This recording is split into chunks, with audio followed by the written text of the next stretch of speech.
Chef Talk with Kyle Cherek is brought to you by the following presenting sponsors: Schwanke-Kasten Jewelers and Tag Heuer Watches, Mandel and the North End.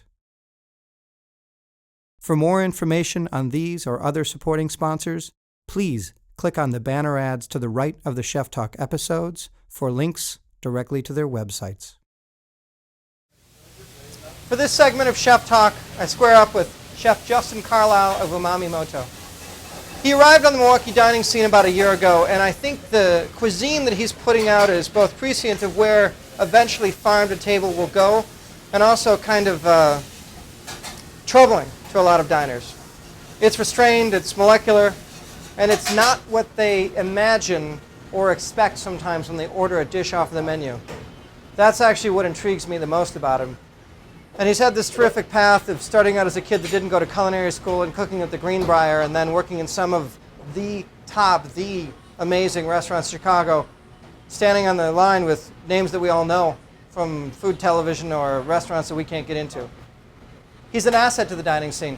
That's why I wanted to do this Chef Talk with him. So this is Chef Talk with Kyle Cherek, Justin Carlisle at Umami Moto. Okay, so I want to clear something up.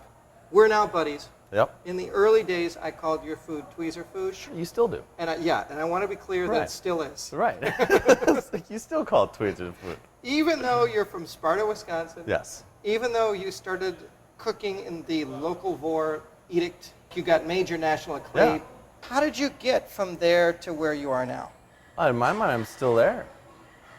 You know, we still use local produce. We still use local meats. We have our own farm for our corporation, everything else like that. I just think that my style personally is now becoming more of my own. For me, coming from the Greenbrier and True and other places that were a little more refined and not really looking at doing local, but more of a simpler approach. Well, why can't you do complex approaches?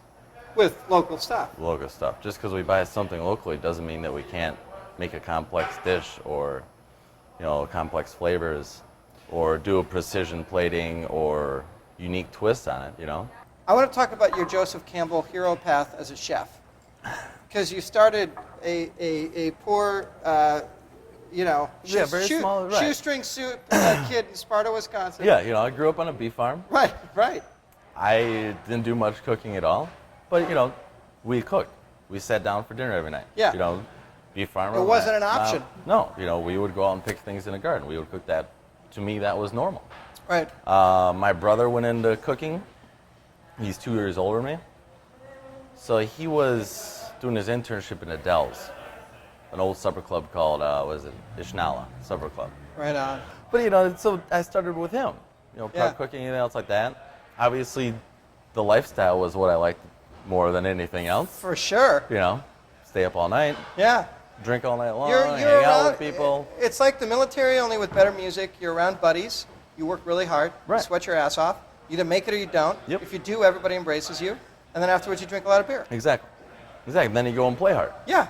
And then you can wake up and you do it all over again. Yeah. And that's your life. Yeah. And we're simple-minded people. We're not bright. If I could spell really good or read really well, I probably wouldn't be doing this. I know what I said to Bourdain. What would you say when he says, why is Milwaukee cooking so much further ahead of the country? Then I would expect it to. Because we have the best of them than anything else in the country. Everything that we have, we're the top of. Dairy steak. Yeah. Cheese steak. Yeah. Beef. Yeah. Pork. We rock it. Poultry. Totally. Second in produce in the United States. Yep. Potatoes. Yep. Wheats. Soybeans. Anything that you can think of that are rich, that everybody imports and all this kind of stuff, we have it. We're between 1 and 3 of the top in the United States, if not the world, depending on the product. Yeah. Producer of it. And most of the state, outside of Milwaukee and Madison and Green Bay, is very rural. Right. No, we're still an agrarian economy. So it wasn't unnatural for us to grow up having to supply an old garden at your house. Right. Getting a half a hog. Right. From somebody down the road. These were not odd things for me growing up. So to grow up in the last, especially 100 years, things are getting established. The larger cities, they have standards. Right. You know, you go to New York and a restaurant has to, if you're a French restaurant, you have to be this way. You know, it's like every time you see Eric Ripert on TV, it's hard for him to accept the new way of a lot of restaurants are because he grew up in the Michelin style and this, it has to be this way. And it made his career and identity. Yeah. That's the way you know. This is kind of a little bit more the Wild West. Yeah, we have no rules. What pisses you off the most about the Milwaukee dining scene?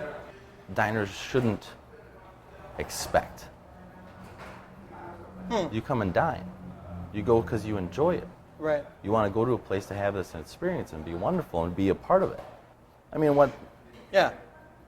I know that I'm here to provide a service, and I try to provide the best service that I can. That's, you know, however you look at it, my job is to provide a service. Right. To me, the food on the plate here is very personal to Jackie and I. It's part of us. We want you to experience that, however it makes you feel. You've dined here. Everybody's going to get a different feeling off eating it. You know, I don't want you to look at it and be like, well, I don't get my side of mashed potatoes. No, it isn't about that.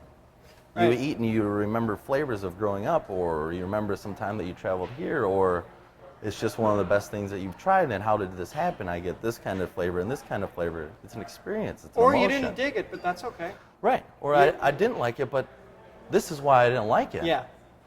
But now you thought about it. Right. Exactly. You know, but you experienced finally something that you didn't like, that you wouldn't have experienced before. You would have never have known. Yeah. People don't look for that here. Right. You know, like our discussion earlier.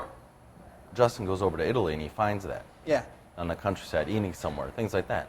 People don't expect to go to Wisconsin and go, holy shit, I don't get it. Well, because you do get it, but you didn't expect it when you came here. Yeah. You know? We have great resources. We have a beautiful countryside. We have bluffs. We have lower marshlands. We have everything. The Midwest is the final frontier. Party fillets. One is rare. Some filet, one rare. One chicken. Party style. 7 party salmon. 2 mushroom risotto entrees. PDR, please. Heard that.